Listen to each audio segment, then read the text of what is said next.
Hello to all of you, our viewers. It is my pleasure to welcome you to this latest edition of the news here on Rwanda Television. My name is Sarah Shinhori. We'll start with the headlines. The Rwanda Defense Force has announced the death of Lieutenant General Innocent Kabandana. Thousands have paid their last respects to the iconic fashion designer Giorgio Armani, with a private funeral to be held on Monday. And Russia has launched 823 attacks across Ukraine in a massive overnight strike.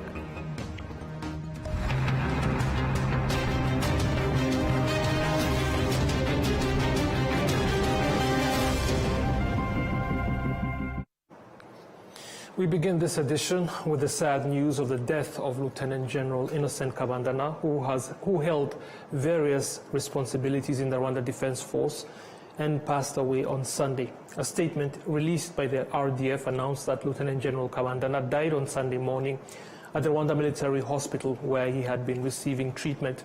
The RDF statement added that the institution extends its condolences to his family and stands with them during this difficult time of grief. Lieutenant General Kabandana joined what used to be the Rwandan Patriotic Army in 1990, becoming one of those who played a role in the liberation struggle and in later stopping the 1994 genocide against the Tutsi. On September the 26th, 2022, President Paul Kagame promoted Innocent Kabandana to the rank of Lieutenant General after he had completed his mission in Mozambique, where he led operations against terrorists in the province of Cabo Delgado. Lieutenant General Innocent Kabandana was a seasoned military officer and leader within the RDF, having also served as defense attaché at the Rwandan Embassy in Washington, D.C. Among other duties, he was the head of training at the Rwanda Military Academy located at Gako and served as the Deputy Force Commander of the United Nations mission in South Sudan. Now, traders of Rwandan products such as tea, coffee, crafts and clothing say that these are among the items they are ready to showcase and sell to visitors expected in Kigali during this year's UCI Road World Championships event, which is set to begin in 2 weeks. Some of those who will attend the cycling competition have already been enjoying Rwandan coffee and tea from their home countries, and now they are coming to experience them directly from where they originate. Rwanda is expecting more than 15,000 visitors from different backgrounds, including celebrities, leaders, and over 5,000 officials and staff from the cycling sports sector. Those looking forward to the event as an opportunity to market their products also include producers of crafts, clothing, and other Rwandan-made goods based across Kigali, including those in the car-free zone. From the 21st to the 28th of September, Rwanda will host more than 700 journalists from various media outlets, including 80 international TV stations, radio, international newspapers, and influential social media figures from nearly 130 countries, with an estimated global audience of nearly 350 million people. Entrepreneurs have noted that this championship will help raise Rwanda's international profile. What we really want to do is showcase that Rwanda is top in hospitality, in accommodation, in bicycle mechanic servicing. So anyone that comes to Tujende during the UCI event will see made in Rwanda everything. We do sometimes have to import some products for the bicycle workshop, but we do a lot of local sourcing, and all of our mechanics are Rwandan and they're top tier. I have the expectation that people are going to see Rwanda as the #1 destination for cycling in Africa. People are going to climb these amazing hills and ride on the beautiful tarmac roads, and they're going to wonder why they never came here before if it's their first time. As a cyclist myself, that's how I fell in love with Rwanda, was on my bicycle. So I hope that during UCI people can see the glory of Rwandan cycling for what it really is. And I also hope that there's more attention that's given to these amazing Rwandan cyclists that are here. There's great talent. They need a bit more resourcing. So I'm hoping that the world can see the talent that's in Rwanda and give them the resourcing that they deserve. Business experts also see this as an important opportunity to promote locally made products. The country is well prepared in terms of infrastructure, prepared in terms of receiving, according a proper reception to our guests, well prepared in terms of security and other related activities, well prepared in terms of activities, creative activities, what we call creative industry activities, arts, crafts, textile and apparel products that are made in Rwanda that everyone would be able to showcase to our guests. Another aspect that is very critical is our geographical scenery, the land of 1,000 hills. Rwanda, I think, possesses the best scenery in terms of hosting such events, and everybody is looking forward to come and see the 1,000 hills. So those are some of the key considerations, and again, we are very glad, very happy that our country it is going to be on a historical record in terms of hosting these global events.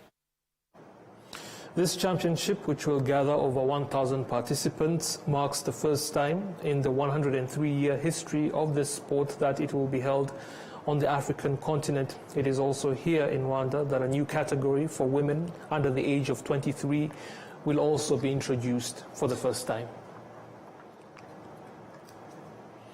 Now, across the country, citizens emphasize that Umuganura plays a vital role in strengthening the unity of Rwandans, serving as a guiding cultural value for both their existence and the nation's development. Adams Kwizera with more on that. Umuganura is a celebration with deep meaning which highlights sharing, togetherness and thanksgiving for achievements, particularly in harvest and productivity. For some residents in Kigali, affirms that this day is not only about sharing harvest. They say it also symbolizes the unity of Rwandans, which have been central to the country's journey of progress. Umuganura was a symbol of national unity, a time when people shared everything and celebrated together. Even those who had not harvested were invited to share in the productivity of others. This spirit of unity, closely tied to Umuganura, is also reflected in today's celebration of this day, which focus on resilience and self-reliance. Ambassador Robert Masozera, the Director General of Rwanda Culture Heritage Academy, stresses that these values remain essential in national development. I believe the vision is clear. Our culture will continue to serve as a form of soft power, evolving into a true source of resilience, always rooted in unity. Uwacu Julien, the Executive Secretary of Unity Club in Rumuri, adds that this unity has significantly contributed to the Rwanda's socio-economic growth, with a measurable impact across various sectors. Here you celebrate what has been achieved while focusing on the days ahead. The progress Rwanda has made in all aspects show that unity has been the core foundation of the achievements across different sectors, such as socio-economic development, justice and beyond. As Unity Club, we see Umuganura as the only day truly rooted in Rwandan culture. When you harvest and achieve productivity, it reflects collaboration with others. But it is important to always remember that unity is the root of it all. Upon that unity, we build self-reliance, which makes us stable, united, and on the path to sustainable development. Celebrating Umuganura is seen as a moment to reflect on the role of Rwandan culture in everyday life in the country's transformation. That is why in 2011, the government of Rwanda officially brought back the celebration of Umuganura, acknowledging culture as a key driver of unity and development. Now, foreigners as well as Rwandans who visit historical museums, including the King's Palace Museum located in Nyanza district at Rukari and the Ethnographic Museum located in Huye district, both in the southern province, appreciate the way the government of Rwanda has preserved their history and made visits affordable, helping them to learn more about Rwanda's past. Residents living near the museums also commend the opportunities created, such as jobs and economic growth, and say it has helped them to understand their role in preserving culture and history based on tourism. International visitors from all over the world praise Rwanda for the progress the country has made over time. Actually, I think it's a wonderful place. So coming here is to see how Rwanda is growing and how it's a beautiful country and has a lot of things to show the country, like the whole world. And a lot of people should come here to see too. I think it's a very interesting museum to see in terms of how the kings lived before the colonialists came, and really the beauty of the constructions and kind of the philosophy behind the house. And it's also very interesting to see through the history that's told and through the move of the king to the new palace, how the colonialists destroyed local cultures as well. Figures from the 2024-2025 fiscal year show that the 8 national heritage museums across the country were visited by over 300,000 people, mostly foreigners, generating over 445 million Rwandan francs, excluding revenue generated by private operators who benefit from tourism. However, officials note that the number of visitors is still low and encourage everyone to visit. The government of Rwanda, in its 5-year plan, aims to further promote tourism while conserving the heritage sites. Regarding fees, that is entrance fees for both the Ethnographic Museum in Huye and the King's Palace Museum at Rukari, students pay 500 Rwandan francs, Rwandan adults pay 2,000 Rwandan francs, foreigners residing in Rwanda from East African countries pay 4,000 Rwandan francs, while all other foreigners pay 10,000 Rwandan francs. However, if visitors tour all 8 museums in the country, they receive a 30% discount on the total cost of the visits. Now, with the African aviation sector looking to rapidly develop in the coming years to meet the continent's demand for more air travel between its cities without relying on carriers from elsewhere around the world, safety concerns have persisted. At the recently concluded Aviation Africa Summit and exhibition here in Kigali, our colleague Francine Mutesi spoke to an expert about what is being done to address those concerns.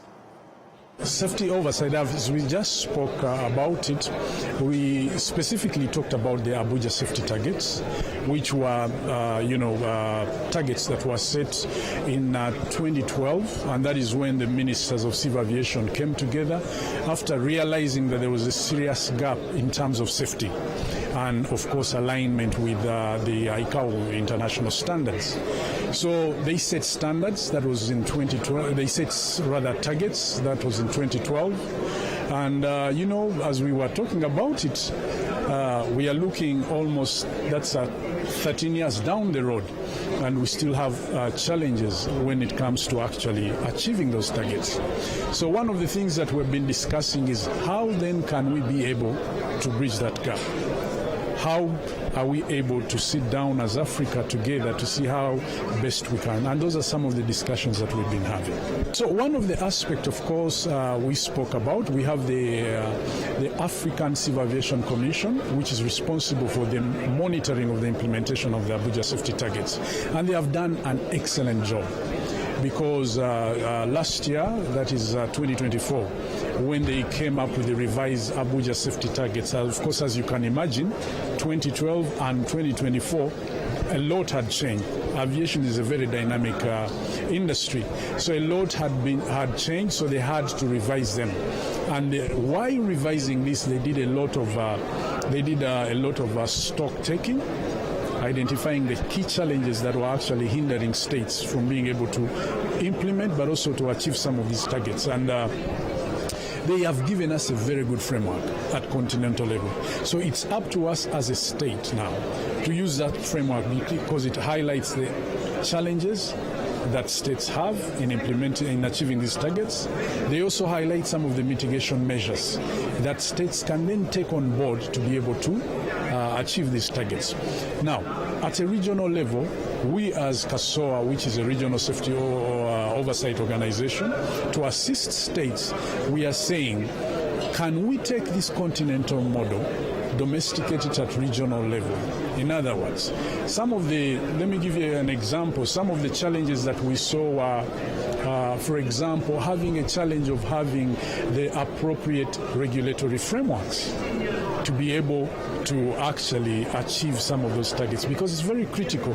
Whatever you're doing, you have to have a properly regulated environment. So, at CASOA, what do? We help states. We provide the framework, the platform for them to come down, discuss, and agree on a common, all harmonized model.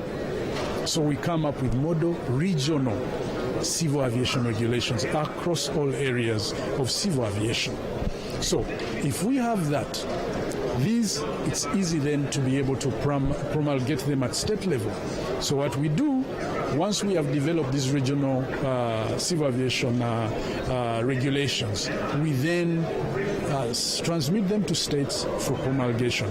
Already, by doing that, at a regional level, we are playing our role, but also it's incumbent to the states as well to make sure that these regulatory frameworks are then being put in place. So those are some of the things that we have been discussing here, that states have to have that commitment. It doesn't matter how much CASOA will do, what AFCAC will do, but it also boils down to the commitment of the states. And I'm happy to note that Rwanda is one of those states that is actually committed. When we look within the region, Rwanda is doing in a very, how do I put it, they're doing very well.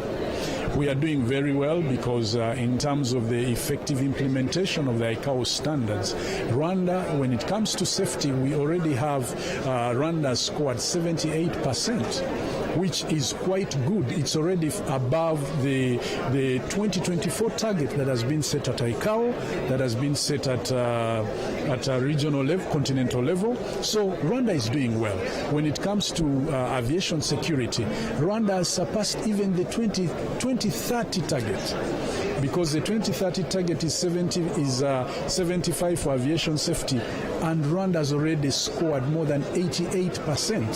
So you can see how much Rwanda, and that gives you a picture why most of the delegates here are actually applauding Rwanda for achieving so much, of course, with the leadership that has been very instrumental in achieving this. When we talk about safe skies, and that is why CASOA is there, because if you have Rwanda doing well, but you have another state A, B, C not doing so well, then we can't say our skies as a region are safe. So what CASOA does, for example, to try and fill the gap is the challenges that some of the states have, ideally, is the fact that they do not have the qualified personnel to be able to support them. So what CASOA does, and that's what we're talking about, is to pool resources from other states. Rwanda has been actively supporting other states to be able to establish their safety oversight systems. Yes, so so what we do is to tap into the expertise of these other states that are doing very well to support our states, other states that are not doing well. And that is the role that EAC CASOA is actually playing. So I think it's work in progress. There's a lot to do, but I think we'll get there. This is a very ambitious project where we are dreaming of having a single African air transport market. What does that mean? Boil down to, in terms of what we want to see is being able to have a single market. The objective is to actually, at the end of the day, to have a market where there's free movement of aircrafts from one region to another. This is what we call the fifth freedom at the moment. That is what SATAM is really hinged on, for states to grant what we call fifth freedom right to other aircrafts of other member states. And that means that, I'll give you a practical example to make it easy. So you look at, for example, we have today, I'll take a route of Entebbe, Uganda, Entebbe to Kigali. For a flight to move to Kigali, to Rwanda, they have what they call a bilateral air service agreement. So that bilateral air service agreement breaks down the conditions under which they will be actually transacting in terms of traffic. And some of the things that they define is, what is my airline going to do? For example, Rwanda Air flying on that route. If it is flying there, it will drop passengers and it will also pick. So those are the very basic freedom rights, that fourth and third freedom rights.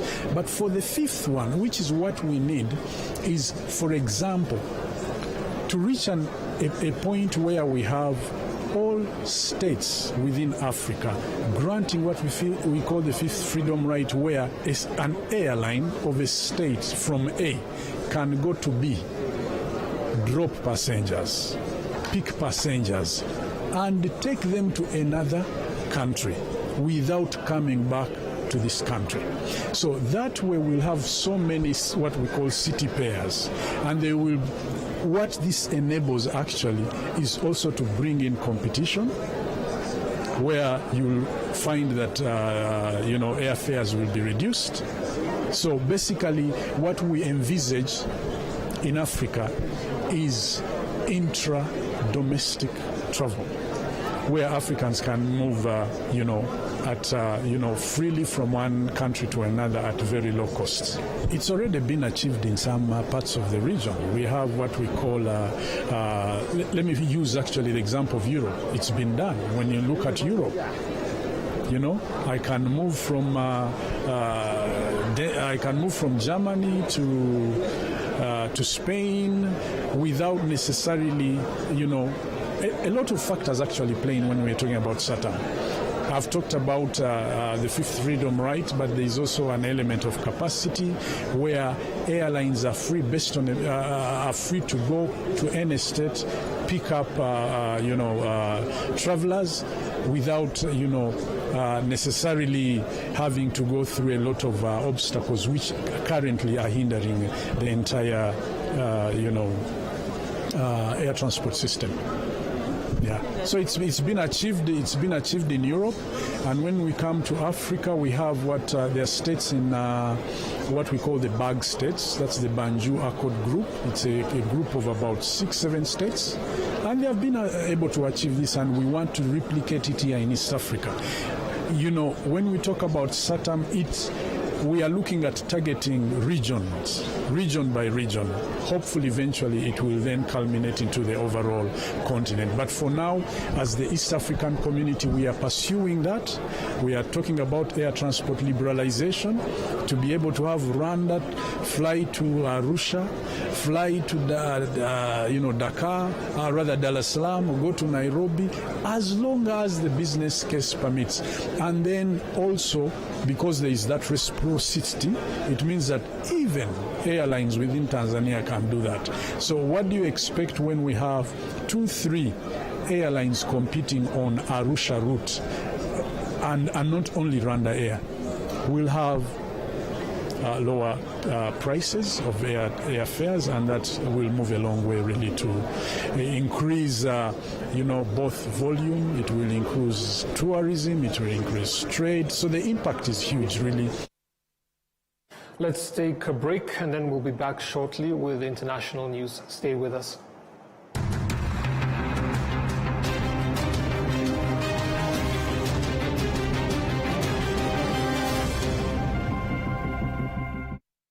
Every journey has a beginning.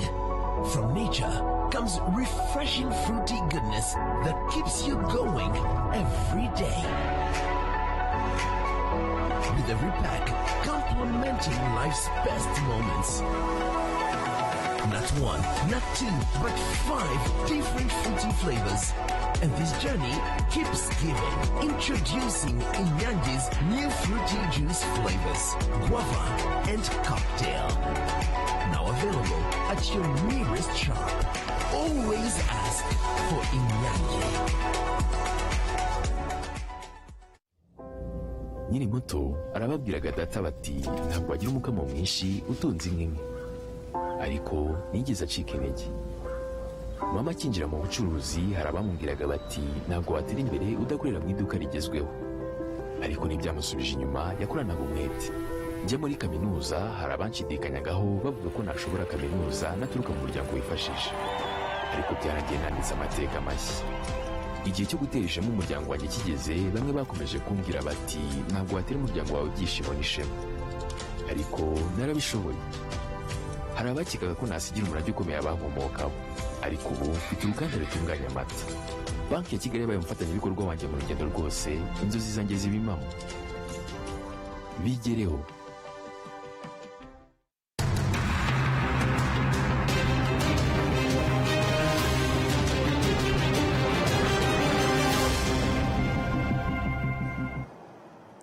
Thousands have paid their last respects to Giorgio Armani, with a private funeral to be held on Monday. Fashion designers, politicians, entrepreneurs, and VIPs paid their last respects to Giorgio Armani in a funeral chamber set up in Milan. Euronews with more. More than 15,000 people have paid their last respects to Giorgio Armani in Milan at a public viewing held over the weekend. Mourners queued from early Sunday morning to enter the Armani Theatre, where the iconic designer's coffin was placed among candles and white roses. The crowds included ordinary admirers from across Italy, alongside fashion world figures like Donatella Versace and senior politicians. The president of Lombardy described Armani as a genius and a great entrepreneur. A private funeral will be held on Monday afternoon in the village of Rivalta di Gazzola, where he will be buried in the family chapel. His niece, Silvana Armani, was among the visitors of the public tribute. Milan will hold a final tribute on September 28th with a fashion show celebrating the 50th anniversary of the Armani brand. Russia has launched 823 attacks across Ukraine in a massive overnight strike, of which 54 drones and 9 missiles hit their targets, while in Kiev the main government building was reported on fire and at least 2 people have been killed. Euronews once more. Russia's attacks on Ukraine show no sign of slowing down, launching 823 overnight attacks, killing at least 4 people, according to Ukrainian authorities. The victims of the attacks on residential buildings included a young mother and her 3-month-old baby, while at least 44 others were injured. The city's mayor, Vitaly Klitschko, also reported Ukraine's main government building in flames, probably ignited by falling drone debris. Ukraine's armed forces said 751 of the attacks were repelled, while 9 missiles and 54 drones struck Ukraine, including the cities of Kremenchuk, Krivny and Dnipro. Odessa and its surrounding region was also heavily targeted, damaging civilian infrastructure and homes, local authorities said. European Commission President Ursula von der Leyen condemned the attack and said, quote, "The Kremlin is mocking diplomacy." Meanwhile, Ukraine attacked the Druzhba oil pipeline in Russia's Bryansk region, leaving the pipeline damaged, according to Russian authorities. Before we go, let us again take a look at tonight's headlines. The Rwanda Defense Force has announced the death of Lieutenant General Innocent Kabandana. Thousands have paid their last respects to the iconic fashion designer Giorgio Armani, with a private funeral to be held on Monday. And Russia has launched 823 attacks across Ukraine in a massive overnight strike.